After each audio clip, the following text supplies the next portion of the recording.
Roorkee Scorpio bike की टक्कर के बाद अब एक बार फिर से दो पक्षों के बीच तनाव उत्पन्न हो गया है, जिसमें एक पक्ष के लोगों पर दूसरे पक्ष के घर में घुसकर मारपीट का आरोप लगा है। इस घटना में दोनों पक्ष के 4 लोग घायल हुए हैं, जिसमें से एक को हायर सेंटर रेफर किया गया है। वहीं पुलिस तहरीर के आधार पर मुकदमा दर्ज करने की तैयारी में जुटी है। 2 दिन पूर्व बंगनहर कोतवाली क्षेत्र के तेलीवाला में एक काले रंग की तेज गति से दौड़ रही स्कॉर्पियो ने बाइक सवार युवकों को टक्कर मार दी थी, जिसमें बाइक सवार दोनों युवक गंभीर रूप से घायल हो गए थे। वहीं गुस्साए कुछ युवकों ने हथौड़े से कार को बुरी तरह से क्षतिग्रस्त कर दिया था। उक्त कार पार्ली गुज्जर निवासी व्यक्ति की बताई गई थी। पुलिस ने दोनों वाहनों को कोतवाली लाकर खड़ा कर लिया था। अब मामले में नया मोड़ आया है। बताया गया है कि उक्त कार के स्वामी एवं उनके साथियों द्वारा कार तोड़ने के आरोप में पूर्व प्रधान के घर पर आकर लाठी डंडों से हमला कर दिया।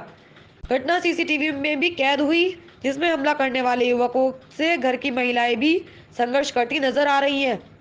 वहीं बताया गया है कि इस मारपीट में एक पक्ष के सरफराज मशरूफ इकबाल और अजीम इकबाल को चोटें आई और दूसरे पक्ष से आमिर नाम का युवक घायल हुआ।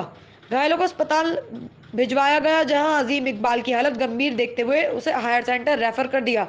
मौके पर पहुंची पुलिस ने शांति व्यवस्था बनाई। इसके साथ ही कुछ पुलिसकर्मी भी मौके पर तैनात किए गए हैं।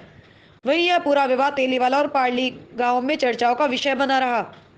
इस संबंध में सीओ नरेंद्र पंत का कहना है कि मामले में तहरीर के आधार पर घर में घुसकर मारपीट करने वाले आरोपियों के खिलाफ संबंधित धाराओं में मुकदमा दर्ज किया जाएगा। 3-4 दिन पहले का है।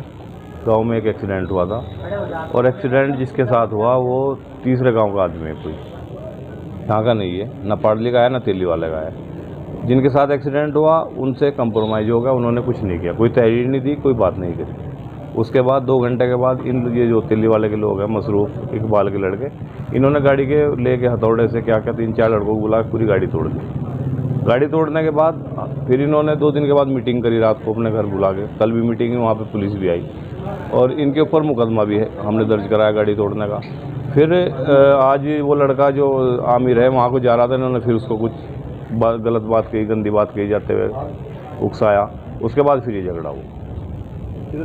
हमारी तरफ से एक घायल है, उधर से 2 या 3 है, मुझे सही उनका पता नहीं कितने हैं। तनाव है, लेकिन हम नहीं चाहते तनाव हो, गांव में शांति रहे, ये अच्छी बात है। लेकिन इनको अगर ये बात देखनी चाहिए कि भाई जिसके साथ एक्सीडेंट हुआ है उसे कोई मतलब नहीं, आप गाड़ी तोड़ रहे हो, झगड़ा तो ये लोग कर रहे हैं। तो गांव है, बहुत लोग, सब लोग ईमानदारी से रहना चाहते हैं, किसी को कोई मतलब नहीं है एक दूसरे से काफ़ी दिनों से। और 15 साल पहले भी इनके साथ झगड़ा हुआ था इसी बात को लेके। इन्हीं के साथ होता है, इतना बड़ा गांव है, 13,000 की आबादी का गांव है, सिर्फ एक घर यही है जिनके साथ झगड़ा होता है और किसी के साथ झगड़ा नहीं होता इतने बड़े गाँव में। इससे पूर्व भी यही बातें थी, बस इलेक्शन की बात, ये बात इधर उधर की, और कोई ऐसी बात नहीं है। और यही एक फैमिली है जिनके साथ झगड़ा होता है, इसके अलावा कोई पूरा किसी के साथ कोई झगड़ा नहीं है। गलत बात है बिल्कुल। इनका घर ऐसी जगह है, अगर आप पता करोगे मीडिया के माध्यम से, इनका घर रोड पे है, वहाँ को पूरे गांव का आना जाना है। ये लोग वहाँ बैठ जाते हैं बाहर कुर्सी डाल के, और जब भी कोई ऐसा लड़का वहाँ के जाता है उसके साथ में गड़बड़ करते हैं, तो झगड़ा तो फिर होगा ही वहाँ पे। नहीं तो हमारे गांव में कोई ऐसा झगड़े वाला आदमी नहीं है, ना कभी झगड़े कोई ऐसी बात हुई। पीएससी तैनात की गई गाँव में? जी, पीएससी तैनात की गई गाँव में? अभी तक तो नहीं थी। शाम को 6 बजे के अराउंड झगड़े का केस आया था पार्ली गुज्जर से, जिसमें कि 4 का मेडिकल हुआ है। उसमें से 3 लोग गंभीर स्थिति में थे और एक महिला थी जो कि सिंपल चोटें थी उसमें। तो उसमें से एक जो है मशरूफ, वो तो काफ़ी गहरी चोट थी उसके सर पे, तो उसको हमने तो आते ही सीधा रेफ़र कराया।